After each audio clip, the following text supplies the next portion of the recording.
Well, good morning, everybody. How's it going? Today, we're going to talk about eulogies and what a eulogy is and how a eulogy actually works. A eulogy is a great speech. It's one of the practical speeches that you may have to give one day. It's probably one of the most difficult speeches, not one of the longest speeches, but a really good speech that I think that everyone needs to have a little bit of experience in giving. Because at some point, someone is going to pass away. We never know exactly when that's going to happen.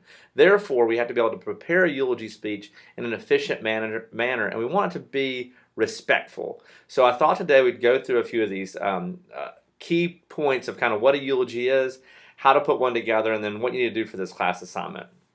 Now, if you want to see some really good eulogies, you can actually go onto YouTube and you can type in a few. You can type in sweet eulogy, nice eulogy, a lot of different things. If I can put some links in there, I'll be happy to do that. But a eulogy is one of those things that you kind of have to feel through and kind of do it yourself. So let's kind of go through and jump into actually what a eulogy is. So what is a eulogy? It's a speech that pays tribute really to a person that has passed away. A eulogy is not really for the person that has actually passed away. It's more for the family that's actually there, that's still alive. So we have to kind of remember that the primary purpose is to provide comfort for the people that are actually still living there. So therefore, we don't want to give a eulogy that is disrespectful. We don't want to, let's say, as they say, bury the hatchet.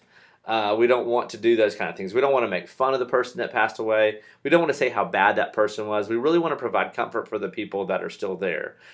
So you can try to find something nice for the family, just so that they kind of feel a little bit better that their loved one has passed. Since they passed away, they don't feel good they passed away, but they feel a little bit better knowing that that somebody cared about them. They made an impact on somebody's life.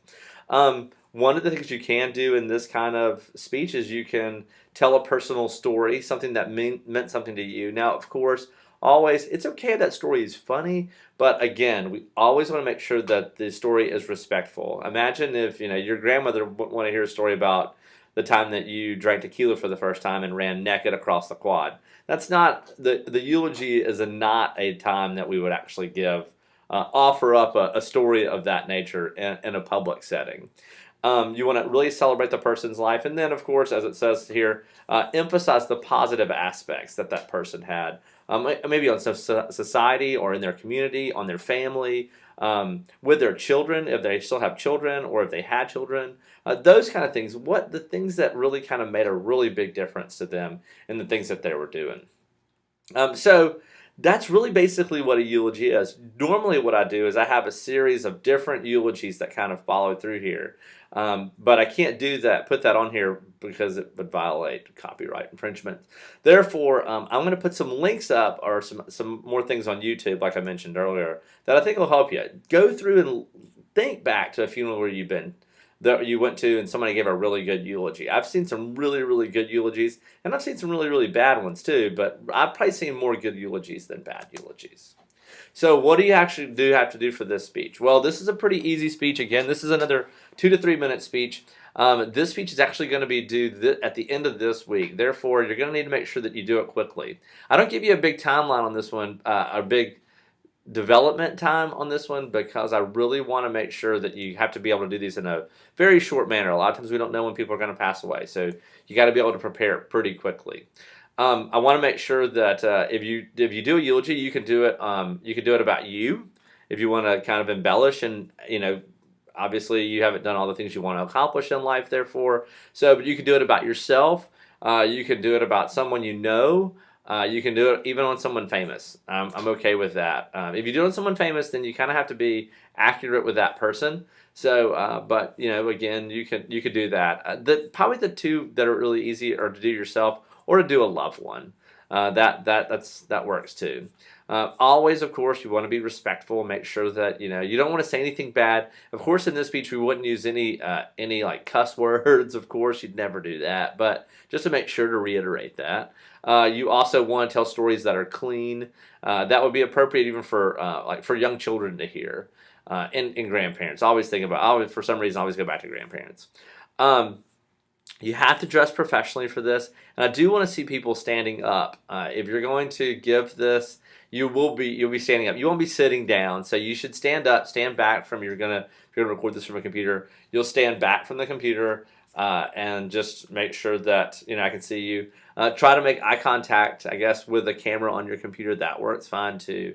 Or pretend as if you're like maybe in an area where, or at a pulpit, in a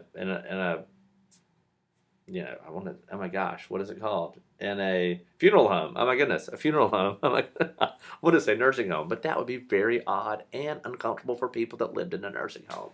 So, but make sure that you dress professional. That's really important. This speech, I'm not going to require that you have an audience. So, if you want to give this speech, again, you can give this one from your computer, and that's fine. No audience required. You guys have got to start using audiences. Some of you know who you are. So make sure that you start having an audience for other speeches. But for this one, I'm going to let you kind of get away without one because I want to help you out with your grades a little bit. And then last thing, what is it going to actually be graded on? It's going to be graded on fluency, compassion. Really want to see a lot of compassion there. You don't necessarily have to cry. I don't want that doesn't mean cry, but that shows that, again, being respectful for the person that has passed away and for their family. I'll be looking at verbal and nonverbal skills, so make sure that you kind of fine-tune those. Practice. Please practice before you actually give this one. And so some recommendations on putting this together. Here's some things that I would do, just advice that I would probably give you. First, you want to greet the audience. Now, again, remember, there's a difference in a greeting and attention getter. With an attention getter, it's going to be things like a quote or a question, those things that we discuss in the beginning and ending your speech lecture. And if you haven't looked at that, look at that. But in this one, you're probably going to have more of a greeting. It's going to be more of a good morning. My name is John Burks, and I am the grandson of, and then there you go. It's more of a, it's not really an attention getter. You could start off with an attention getter. Some people I've seen start off with like reading a Bible verse. That is totally fine. That's a good thing to do. But remember, if you start off with a Bible verse, you need to tell your audience where it is in the Bible. If you start off with a quote, please tell us who the author is. But a greeting is fine for this speech. By just simply saying good morning or good evening, thank you so much for being with me and our family at this time of our loss. The next thing is you want to also explain, make sure you say who you are and who you are in relation to the person that has passed away. Like I put in here, good morning, I'm a close friend of Eazy-E. Or I'm a close friend of, or I'm the grandson of, so on and so forth. Also, you may want to provide a little short story. What that person meant to you. Like I, for example, just went to recently, probably about a month ago, went to a funeral in Bay Springs, and it was really sweet. The grandkids, which were much older now, they were out of college. Most of them got up and gave a small eulogy about their grandfather, and it was so sweet because each of them gave it from a different perspective, and I thought it was really good. The person that had passed away was a huge State fan, and one of his granddaughters had gone to Ole Miss, and when she got up, she made a reference to him wearing his favorite Ole Miss shirt, and everybody in the funeral home kind of laughed because they knew what a diehard State fan he was. So again, something like that is funny, and that's okay. But no one said anything that was disrespectful for him in any way. So it was all kind of a really fun thing, and even the grandkids talked about like picking vegetables out of his garden, and all of the great things that he would do, and sitting around talking and telling stories and telling these great jokes. Those are the things that you're looking for, those different kinds of experiences. Last thing is you want to provide a closing remark, some type of inspiration for the family or the friends that are still living.